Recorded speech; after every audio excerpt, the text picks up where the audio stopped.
বাংলাদেশ যুক্তরাষ্ট্র নবম land forces টক্স 2026-এর সফল সমাপ্তি হয়েছে।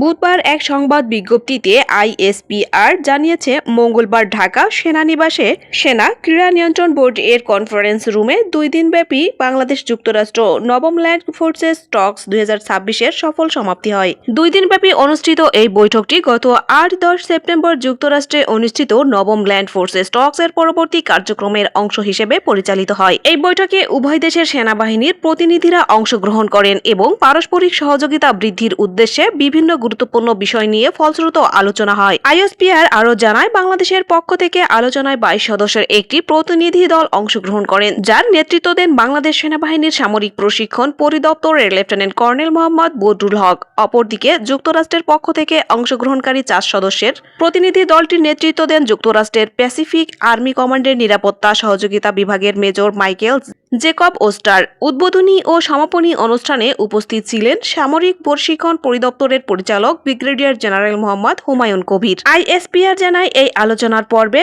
উভয় পক্ষই সামরিক সহযোগিতা, দক্ষতা বৃদ্ধি এবং কৌশলগত সহযোগিতার বিভিন্ন দিক নিয়ে বিস্তারিত আলোচনা করেন।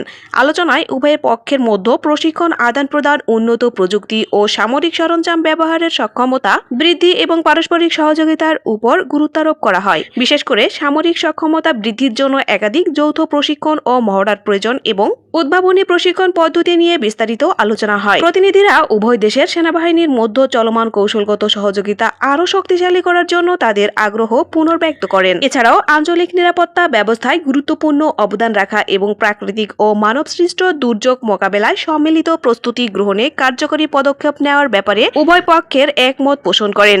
আলোচনায় নানাবিধ বৈশ্বিক চ্যালেঞ্জ মোকাবেলায় প্রযুক্তিগত সহায়তা ও প্রস্তুতির উপর গুরুত্ব দেওয়া হয়, যা ভবিষ্যতে আঞ্চলিক শান্তি ও নিরাপত্তা রক্ষায় গুরুত্বপূর্ণ ভূমিকা পালন করবে। এতক্ষণ সাথে থাকার জন্য ধন্যবাদ। অনুরোধ থাকবে, চ্যানেলটি সাবস্ক্রাইব করে বেল আইকনে ক্লিক করুন এবং মতামত কমেন্টে জানাতে ভুলবেন না। আল্লাহ হাফেজ।